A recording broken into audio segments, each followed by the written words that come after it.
Welcome back, Clashers, or if it's your first time here, thank you for checking out Clash of Clans Attacks. I will be your host, Galadon, and today we are going to talk about Lava Hounds again, a post-nerf, post-update. Yes, in my opinion at least, Lava Hounds live on, and we've got some attack replays right here to prove it. Alright, so we're just going to go after, we're going to go after this one right here. 32 trophy offer, single targeting Inferno on the right-hand side, so we're coming from the right.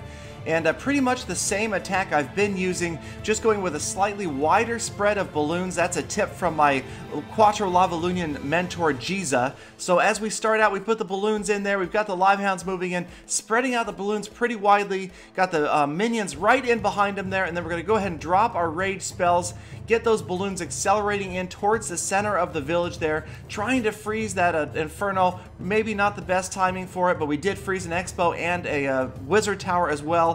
Moving in deeply, getting ready for that last rage, the last freeze spell in there, getting towards the Town Hall. Now we're 41% damage, trying to get the rest of those defensive structures down around the Town Hall. Big group of lava pups and minions moving in from behind there, but they're going to get confronted by the clan castle troops, by the king as well, so they're going to get pulled away from the Town Hall. Looks like they're not going to get to the Town Hall, and they're going to get wasted down there to the right, just painfully watching the queen go to work on them as well.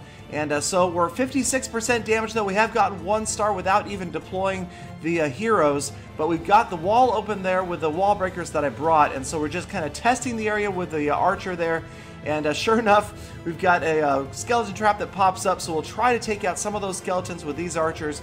Go ahead and drop the heroes down to get rid of them while they're distracted. And now hopefully they're going to head for that same spot the archer targeted, that wall, that weak wall right about there. There we go. The queen goes, the king.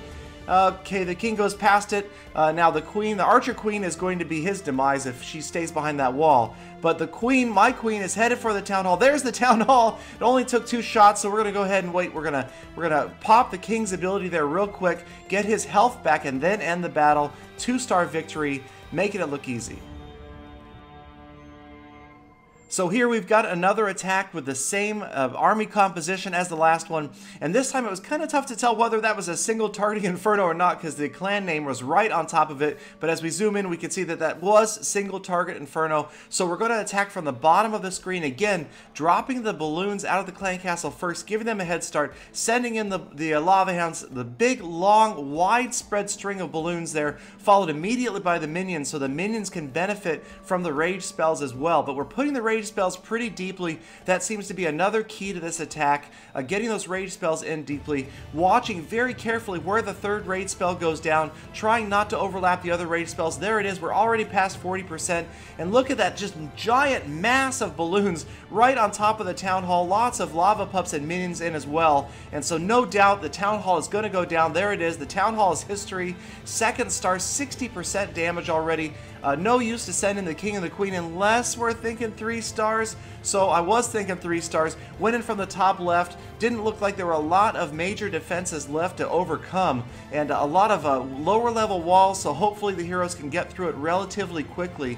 We've got the king and the queen kind of working together. The king's taking some damage, so we pop his special ability. That's going to accelerate him, and what we ideally want is for him to accelerate in front of the queen and take most of the damage. He and of course his barbarians to do the distracting for the queen, and as you can see, it's working out pretty well. She is almost at full health, and we are already at 88% damage. The king is still alive, and now the queen just starting to take the first bits of damage there. And as you can see, there's really only 2 defensive structures that remain. Plenty of time left in this attack. The queen is going to wipe out those structures there. The king is even going to survive through this attack, it looks like. And there they are, 95% damage. We finally hit the queen's special ability. 1 shot the builder's hut. The Tesla goes down, and now we just have the king's home to take care of, and that is going to be a 3-star perfect attack with Quattro Lavahounds. Now, I am certainly not the only Lost Phoenix family member that is using the Lava Hounds after this most recent update, and here we've got a replay from Jason while he was actually in another clan, but it's a fantastically interesting replay, so I thought I would show it here. Going up against a maxed out base here, you can see max level walls, not that they matter, maximum level heroes and defenses as well. Good, very deep placement again of the rage spells. I really like that freeze spell, caught 2 archer towers, a multi-targeting Inferno, and the Expo as well. The last freeze spell, the last rage spell going down in the center here momentarily. Again, the balloons doing a massive amount of damage, and you can see here that they've gotten almost all the way through the center here before they go down. Unfortunately, they do leave up 2 Expos and an Inferno Tower, and that is going to spell disaster, as is this giant clan castle coming out. They were not taken care of. So now we've got the Barbarian King over the bottom right there. We've got the clan castle troops, and they're just waiting. They're just lying there waiting for the last attack to come in, and you'll notice that Jason has some pretty low-level heroes here. And as they move in, this is where we see the Queen might be pretty angry at the King right now. She is completely ignoring all those archers. She chooses to shoot at the wall there as those archers annihilate her King. He is gone. She continues to shoot at the wall. The minions are doing their best to try to take them out. Eventually, she moves in, is going to wipe out the rest of these archers here as they are distracted by the remaining barbarians. And here's where we see maybe she's not just mad at the King, she's mad at all men. Shoots the opposing King in the face, walks right up to him close range, blasts him in the face with her crossbow, and she's going to move down in closer to that town hall. And actually she does get a chance to finish off this elixir storage and turn to the town hall, gets a couple of shots in, but it's just not going to do it. The skeleton trap pops, takes her out, and Jason is left with just 1 star. But we've got a lot of other Lost Phoenix members that are using air attacks, especially our new sister clan, LP Sepicat, and I will be visiting them and showing some of their attacks in future episodes. So please do stick around. Be sure to subscribe for daily Clash of Clans content. Like, comment, watch my other videos, and I will see you guys again tomorrow with more full attacks.